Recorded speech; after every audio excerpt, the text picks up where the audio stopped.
ایران نے مشرق وسطیٰ کے بدماش کی اکڑ نکال دی۔ 12 روز تک جاری رہنے والی اس جنگ میں ایران نے اسرائیل کی اینٹ سے اینٹ بجا دی۔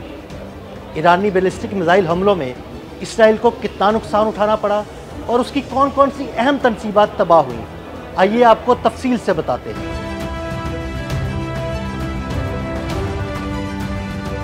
اسرائیل نے ایران پر حملہ کیا تو ایران نے اس آپریشن شروع کیا، اسے اسرائیل صدیوں یاد رکھے گا۔ نہتے فلسطینیوں پر ظلم کے پہاڑ توڑنے والے اسرائیل کا مقابلہ جب ایران سے ہوا تو 12 روز میں ہی ایران نے اس کی ساری بدماشی نکال دی۔ 12 روز کی اس جنگ کے دوران ایران نے ہر روز اسرائیل پر اپنے نئے میزائلز اور ڈرونز آزمائے جو تباہی و بربادی کی داستانیں چھوڑ گئے۔ ہر طرف ملبے کے ڈھیر، تابوتوں میں لپٹی اسرائیلیوں کی لاشیں اور بنکروں میں چھپے اسرائیلیوں کی بے بسی میڈیا کی زینت بنی رہی۔ 12 روز کے جنگ کے دوران ایرانی فتح 2، سجیل، خیبر شکن اور قدر ایچ جیسے بیلسٹک میزائلوں سے تل ابیب، حیفا، اشکلون، بیت شمس، ریہوٹ، بے شیوا، صفات اور بیسان جیسے بڑے شہروں کی کئی عمارتیں کھنڈر اور ملبے کا ڈھیر بن گئیں۔ ایرانی حملوں میں اسرائیل کی فوجی، سائنسی، انٹیلیجنس اور ایٹمی تنصیبات کو براہ راست کامیابی سے نشانہ بنایا گیا۔ ایران کے تباہ کن میزائل حملوں میں ریہوٹ میں اسرائیل کا معروف تحقیقی ادارہ ویزمین انسٹی ٹیوٹ آف سائنس کو شدید نقصان پہنچا اور ادارے کی لیبارٹریز اور انفراسٹرکچر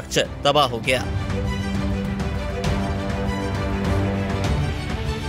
اسرائیل کے اس معروف تحقیقی ادارے میں نیوکلیئر، بایوٹیک اور فوجی ٹیکنالوجی پر کام ہوتا ہے۔ اسرائیل کی سب سے اہم بامقام ایئر بیس بھی ایرانی میزائل حملوں سے محفوظ نہ رہی۔ اس ملٹری ایئر بیس کا 70% انفراسٹرکچر تباہ ہو چکا۔ ایرانی حملے میں امریکہ اور یورپی ممالک سے اسرائیل آنے والا اسلحہ بھی تباہی کا شکار ہوا۔ یہ military air base drone, space launch اور بیلسٹک میزائل پروگرام کا بنیادی مرکز ہے۔ یہود میں واقع اسرائیلی ایروسپیس انڈسٹریز بھی ایرانی حملوں سے محفوظ نہ رہی۔ ایران کے تباہ کن حملوں سے اس کی پروڈکشن لائن مکمل تباہ ہو گئی۔ یہاں پر میزائلز، ڈرونز اور سیٹلائٹ سسٹمز تیار کیے جاتے تھے۔ ایرانی میزائلوں نے دیمونا میں واقع اسرائیل کے خفیہ ایٹمی ری ایکٹر کی بھی اینٹ سے اینٹ بجا دی۔ اسرائیل کا یہ خفیہ ایٹمی ری ایکٹر جو ایٹمی ہتھیار تیار کرتا ہے، براہ راست دو میزائلوں کا نشانہ بنا۔ ہرزلیہ میں واقع اسرائیلی انٹیلیجنس کا الیکٹرانک وارفیئر اور سائبر جاسوسی یونٹ 8400 بھی براہ راست میزائل حملے میں نشانہ بنا اور ملبے کا ڈھیر بن گیا۔